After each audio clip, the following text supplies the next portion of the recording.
Good morning student. देखो, आज का जो अपना अगला नया टॉपिक है इको का वो है कुल उपयोगिता तथा सीमांत उपयोगिता में संबंध। अपने को पता है कि कुल उपयोगिता क्या होती है और सीमांत उपयोगिता क्या होती है। कि एक वस्तु का जब अपन उपभोग करते हैं तो उस उपभोग से जितनी हमें यूटिल्स में उपयोगिता मिलती है, यानी जितनी वस्तु का अपन ने उपयोग किया उन वस्तुओं के उपभोग से अपने को कुल जितनी उपयोगिता मिली उस उपयोगिता को कुल उपयोगिता तथा उसका जो एक इकाई से दूसरी इकाई के उपभोग में जो अंतर है उस अंतर को क्या कहा जाता है, सीमांत उपयोगिता यानी मार्जिनल यूटिलिटी कहा जाता है। अब इन दोनों में क्या संबंध पाया जाता है, क्या समानता या विषमता या एक रूपता या अनेकता पाई जाती है, उसका आज अपने को इसमें अध्ययन करना है। तो इसे अपन एक सिंपल से उदाहरण के द्वारा समझ सकते हैं कि एक साइड में अपने को क्या दे रखी है, वस्तु के उपभोग की इकाइयाँ दे रखी हैं और कुल उपयोगिता दे रखी है। कि पहली से अपने को शून्य से शून्य, 1, 8, 14, 18, 20, 20 और 18, ये एक जगह दो जो 20, 20 आया है। इस 20 का क्या मतलब है कि यदि अपन एक निश्चित समय अवधि के दौरान बिना रुके या बिना कोई आराम या ब्रेक किए जब एक ही वस्तु का लगातार उपभोग करते रहते हैं तो उस उपभोग से हमें जो उपयोगिता मिलती है वो उपयोगिता एक समय के बाद क्या हो जाती है, शून्य हो जाती है। ना अपने लिए उस समय विशेष में उस वस्तु का कोई उपभोग आवश्यक नहीं रहता और फिर वो एक निश्चित दर से घटने लग जाती है।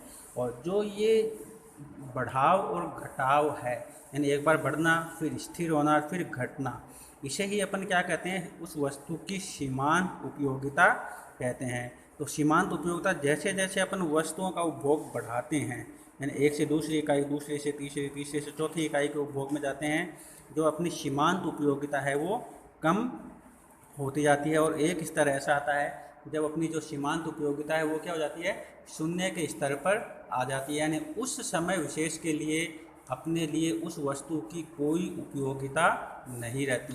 और यदि अपन फिर भी उपभोग जारी रखते हैं तो वो कहाँ चली जाती है, माइनस में, यानी फिर वो अपने लिए क्या होती है, नुकसानदायक अपन उसको कह सकते हैं। तो ये कह सकते हैं कि जो कुल उपयोगिता है वो पहले बढ़ती है फिर स्थिर होती है और उसके बाद में कम होने लग जाती है। इसी तरह जो अपनी सीमांत उपयोगिता है वो पहले से घटते हुए क्रम में आती है, फिर शून्य पे आती है और उसके बाद में माइनस में उसका अपन क्या कर सकते हैं, लेखांकन या उसका जो प्रदर्शन है या डायग्राम है, रेखा की तरह अपन जो भी कहें वो अपन बनाते हैं। देखो, जो अपन ने अभी जो ये ऊपर डायग्राम या रेखा उदाहरण पढ़ा है, इस उदाहरण के बाद अपन क्या कर सकते हैं कि इसका अपने को व्याख्या करनी है कि इनमें किस तरह से संबंध पाया जाता है। तो अपन इसमें निम्न बातें हमारे सामने आती हैं। पहला, जैसे जैसे किसी वस्तु की अतिरिक्त इकाइयों का उपयोग किया जाता है वैसे वैसे प्रत्येक अगली वस्तु के उपयोग करने से प्राप्त होने वाली जो सीमांत उपयोगिता है वो घटती है ना, या वो ऋणात्मक हो सकती है। कि जैसे जैसे अपन ने पहली से दूसरी वस्तु का उपयोग किया तो कुल उपयोगिता तो एक बार बढ़ेगी, लेकिन सीमांत उपयोगिता वो क्या है, हर बार पहली इकाई से अपने को कम दूसरी इकाई में प्राप्त होगी। दूसरा अपने पास निष्कर्ष आया कि जब तक सीमांत उपयोगिता धनात्मक है ना, कि यानी ये प्लस में है तब तक कुल उपयोगिता बढ़ती है ना, कि जब तक ये माइनस में नहीं आएगी तब तक अपनी जो कुल उपयोगिता है वो बढ़ती रहेगी। तीसरा, जब कुल उपयोगिता यानी टोटल यूटिलिटी अधिकतम होती है तो जो अपनी सीमांत उपयोगिता वो किस स्तर पर होती है, शून्य के स्तर पर। यानी यहाँ अपनी जो कुल उपयोगिता है वो 0 से 20 से 20 यानी अधिकतम है, इससे ऊपर ये नहीं जा सकती। और अपनी जो सीमांत उपयोगिता है वो कहाँ रहेगी, शून्य पर। और अगला अपन कह सकते हैं कि जब कुल उपयोगिता घटना शुरू होती है तो सीमांत उपयोगिता ऋणात्मक यानी नेगेटिव अपने को प्रदर्शित होती है। यानी कुल उपयोगिता अपनी 18-20 से घट के कितनी आई, 18 पर। तो जो अपनी सीमांत उपयोगिता है वो भी कितनी आई, -2 पर। तो अपन ये कह सकते हैं कि जब कुल उपयोगिता घटना शुरू होती है सीमांत 0 होती है, जब कुल उपयोगिता अधिकतम होती है सीमांत 0 होती है, जब कुल उपयोगिता धनात्मक होती है तो सीमांत उपयोगिता धनात्मक होती है तो कुल उपयोगिता बढ़ती है, और जैसे जैसे अपन अतिरिक्त इकाइयों का प्रयोग करते हैं तो अपनी जो सीमांत उपयोगिता है वो भी क्या होती है, ऋणात्मक रहती है। यानी हर बार पहली इकाई से दूसरी इकाई में अपने को उपयोगिता है वो कम प्राप्त होती है। इसमें याद अपने को वही रखना है कि दोनों में परिस्थिति में एक जो फैक्टर है, एक्स फैक्टर या वाई फैक्टर, वो क्या रखना, अपने को स्थिर रखना है ना। इसे अपन दो तरह से प्रदर्शित कर सकते हैं। पहला, टोटल यूटिलिटी का जो अपना ग्राफ बनता है वो, और दूसरा जो अपना सीमांत उपयोगिता यानी मार्जिनल यूटिलिटी का ग्राफ बनेगा वो। अब सबसे पहले अपन देखें टोटल यूटिलिटी का ग्राफ। तो अपन ने उपभोग शुरू किया और जैसे जैसे अपन उपभोग बढ़ेंगे वो क्या होगा, बढ़ता जाएगा। यानी उपभोग है यूटिल्स, देखो अपन ने यहाँ क्या दिखाया, उसकी उपयोगिता दिखाई है यूटिल्स, और यहाँ उसकी क्वांटिटी दिखाई है। तो क्वांटिटी 1 2 3 4 5 है ना, और इधर अपना जो है 8 6 2 4 6 8 10। तो जैसे जैसे अपन इकाइयों का उपभोग बढ़ाएंगे वैसे वैसे वो क्या होगा, अपना ग्राफ ऊपर की ओर आएगा, और एक निश्चित समय यानी 20 पे वो क्या था अपना, पीछे देखें यदि क्वेश्चन में तो पीछे वो 20 पे क्या था, 0 था, यानी वहाँ वो अधिकतम था, और उसके बाद में वो घटना शुरू हो गया, यानी ऊपर से नीचे की ओर आने लगा। अब इसे अपन सीमांत उपयोगिता यानी अपनी जो मार्जिनल यूटिलिटी है उसको प्रदर्शित करें तो ये कहाँ से शुरू होगा, ऊपर से, कि ऊपर पे यहाँ अपने को यूटिल्स, और ये कि जैसे जैसे अपन ने वस्तुओं का उपभोग किया अपना ग्राफ है वो क्या आई, टोटल यूटिलिटी नीचे आई। देखो सीमांत ने अपन कहाँ से शुरू की थी, 0 से शुरू की थी, फिर 8 6 4 3 2 1, फिर 0 पे आई, और उसके बाद में वो माइनस में आने लगी। तो यहाँ जो ग्राफ का स्तर नीचे की ओर प्रदर्शित हो रहा है, यानी ये जो हिस्सा है, ये हिस्सा क्या दिखाता है, उसके ऋणात्मक व्यवहार को दिखाता है।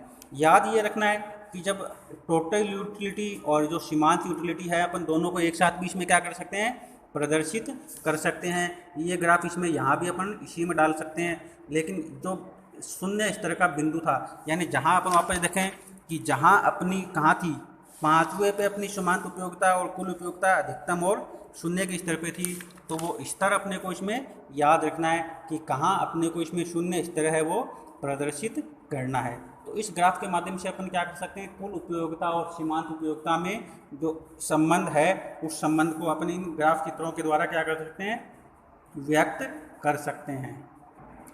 उसके बाद में देखो इसमें अगला एक छोटा सा टॉपिक आता है, हासमान सीमांत उपयोगिता का नियम। यानी पीछे जो अपन सीमांत उपयोगिता पढ़ी है उसी सीमांत उपयोगिता को अपन साधारण शब्दों में क्या कह सकते हैं, हासमान सीमांत उपयोगिता। हासमान का मतलब कि प्रत्येक इकाई के उपभोग से उसमें क्या आती है, निरंतर कमी आती रहती है, और जो कमी आती है जैसे जैसे अपन वस्तु के उपभोग में वृद्धि करते हैं वैसे वैसे उसकी सीमांत उपयोगिता घटती जाती है। जो अपन ने पीछे पढ़ते आए हैं उसी नियम को क्या कहा जाता है, सीमांत हासमान सीमांत उपयोगिता का नियम कहा जाता है। और नियम बिल्कुल सिंपल सा है, वही नियम है जो अपने को ये बताता है कि जैसे जैसे अपन एक वस्तु के उपभोग की इकाई को बढ़ाते हैं तो उस बढ़े हुए उपभोग से जो अपने को सीमांत उपयोगिता घटती हुई प्राप्त होती है, उस घटती हुई उपयोगिता को क्या कहा जाता है, हासमान सीमांत उपयोगिता कहा जाता है। अब देखो जो सीमांत हासमान उपयोगिता है ना, इसे अपन क्या कर सकते हैं, एक जो इसके लिए तथ्य हैं, 2 फैक्टर हैं, कि उन 2 फैक्टरों का इसमें अपने को ध्यान रखना आवश्यक है। यदि अपन ने इन दोनों बातों का इसमें ध्यान नहीं रखा तो ये अपना नियम है ये पूर्ण रूप से प्रभावी और सटीक अपने को परिणाम नहीं देगा, है ना। उसके बाद में नियम कौन से हैं, पहला कि इसमें जो 2 आधारभूत बातें अपने को ध्यान रखने योग्य हैं वो है कि वस्तु की केवल मानक इकाइयों का प्रयोग किया जाता है। यानी ऐसी इकाइयों का प्रयोग इसमें किया जाना चाहिए जो अपन अपने सामान्य दैनिक जीवन में काम में लेते हैं। यानी जो डेली रूटीन की जो वस्तुएं हैं, उपभोग की वस्तुएं हैं, उनका जो सामान्य स्टैंडर्ड यानी जो मानक जो एक पैमाना है, उसी पैमाने को अपने को काम में लेना होता है। जैसे चाय का 1 कप न कि चाय की 1 चम्मच, है ना, कि अपन ने मान लो चाय लगातार पी रहे हैं तो क्या पीना है, अपने को लगातार चाय के एक के बाद दूसरा कप, दूसरे के बाद तीसरा कप काम में लेना होता है। यदि अपन उसको चम्मच से पियेंगे तो इस पे हो सकता है कि वो नियम लागू न हो। और दूसरा, वस्तु का उपभोग निरंतर होना चाहिए। मैं पहले से बताता आ रहा हूँ कि जो वस्तु का फैक्टर है उसका जो कंटिन्यूटी यूज है वो लगातार होते रहना चाहिए, उसमें अंतराल नहीं होना चाहिए। यदि अंतराल होगा तो अपनी जो मानसिक दशाएं हैं, मानसिक सोच है, अपना मानसिक स्तर है, हो सकता है उसमें परिवर्तन हो जाए। वस्तु के स्वाद, उसके रूप, कीमत, यानी किसी में भी परिवर्तन हो सकता है। उस परिवर्तन की वजह से जो अपना हासमान सीमांत उपयोगिता का नियम है वो नियम प्रभावी नहीं रहता, है ना। तो अपने को क्या होना चाहिए कि जो लगातार है कंटिन्यूटी उसमें होनी चाहिए, एक निश्चित समय के दौरान ही उसका उपयोग होना चाहिए, लगातार होना चाहिए। उसके बाद में अगला एक इसमें से छोटा सा टॉपिक निकल के आता है, उपभोक्ता संतुलन की अवधारणा, है ना। अपन ने पीछे कई बार पढ़ा है कि उपभोक्ता संतुलन क्या होता है ना। वापस से मैं रिपीट कर रहा हूँ एक बार कि उपभोक्ता संतुलन एक उपभोक्ता की वो आर्थिक, सामाजिक या मानसिक स्थिति है ना, जिसमें वो उस समय विशेष में किसी भी प्रकार का परिवर्तन नहीं करना चाहता। यानी वो कंडीशन उसके लिए बेस्ट ऑफ बेस्ट है, यानी सबसे बेहतर कंडीशन वो है, और वो अपने आय के आधार पर उसी कंडीशन में लगातार बना रहना चाहता है, यानी उसी कीमत स्तर पर वो उस वस्तु का लगातार उपयोग करते रहना चाहता है। तो इसे सामान्य शब्दों में अपन कह सकते हैं कि एक उपभोक्ता उस समय संतुलन की अवस्था में होता है जब वह अपने व्यवहार को वर्तमान परिस्थितियों में सबसे अच्छा मानता है। यानी वो कंडीशन उसके लिए सबसे बेहतर होती है, किसी भी परिस्थिति में वो क्या नहीं करना चाहता, उस कंडीशन में बदलाव नहीं करना चाहता जब तक कि उसमें परिस्थितियों में किसी प्रकार का परिवर्तन न हो। यानी उस वस्तु की कंडीशन, कीमत, प्राइस, गुण, उपयोगिता आदि में परिवर्तन नहीं होता तो वो लगातार उसी वस्तु का उपयोग करता रहता है, यानी उस वस्तु को वो त्याग नहीं करता। तो जो उसके लिए सबसे बेहतर स्थिति है, यानी उसकी आय और वस्तु की कीमत के आधार पर उसका जो सबसे बेहतर कॉम्बिनेशन है, उस कॉम्बिनेशन को क्या कहा जाता है, उपभोक्ता संतुलन की स्थिति कहा जाता है। यानी इसे अपन परिभाषा रूप में कह सकते हैं कि एक उपभोक्ता उस समय संतुलन की अवस्था में होता है जब वह अपनी दी हुई आय, यानी उसका सोर्स ऑफ इनकम तथा बाजार कीमत, यानी वस्तु की कीमत को इस ढंग से खर्च करता है, यानी अलग अलग वस्तुओं और सेवाओं पर की खर्च करने की योजना बनाता है कि उसे अधिकतम संतुष्टि प्राप्त हो सके। और जो अधिकतम संतुष्टि का बिंदु है उसे ही क्या कहा जाता है, उपभोक्ता संतुलन की अवस्था कहा जाता है। अब इसमें देखो कि तीन जो बातें होती हैं वो प्रभाव डालती हैं कि कब एक उपभोक्ता है वो किसी वस्तु से अधिकतम या अपने उपभोक्ता संतुलन की अवस्था को प्राप्त कर सकता है। तो उसमें तीन बातें सबसे महत्वपूर्ण मानी जाती है। सबसे पहले वस्तु की कीमत, कि यदि उपभोक्ता साम्य यानी संतुलन की स्थिति में है तो वो तब तक अपने जो व्यवहार है या वस्तु के क्रय या मांग या पूर्ति या अपने संतुलन को तब तक प्रभावित नहीं करता जब तक वस्तु की कीमत में कोई परिवर्तन न हो। यानी इसको लगातार वस्तु उसी कीमत पर मिलती है तो उसी का उपभोग करता रहेगा। उसके उपभोग को वो त्यागेगा कब, जब वस्तु की कीमत में किसी भी प्रकार की कमी या वृद्धि हो। दूसरा, वस्तु की सीमांत तथा कुल उपयोगिता, कि उस वस्तु के उपभोग से प्राप्त होने वाली जब तक उसकी उपयोगिता सामान्य बनी रहती है तब तक वो क्या करता है, सामान्य रूप से वस्तु का उपभोग करता रहता है। यदि उनमें किसी प्रकार का बदलाव होगा तो भी अपन कह सकते हैं कि उपभोक्ता संतुलन है वो प्रभावित होगा। और तीसरा है मुद्रा की सीमांत उपयोगिता, यानी उसके द्वारा जो सोर्स ऑफ इनकम प्राप्त किया जा रहा है यदि उसमें भी किसी प्रकार का परिवर्तन होता है तो अपन ये कह सकते हैं कि उपभोक्ता क्या करेगा, एक वस्तु से दूसरी वस्तु पर जाने का प्रयास करेगा। तो ये कुछ बिंदु हैं जो उपभोक्ता की जो संतुलन की स्थिति है उसको प्रभावित कर सकते हैं। बाकी जो परिस्थितियां हैं उनमें ये सामान्य बना रहता है। तो आज का अपना टॉपिक था इको का।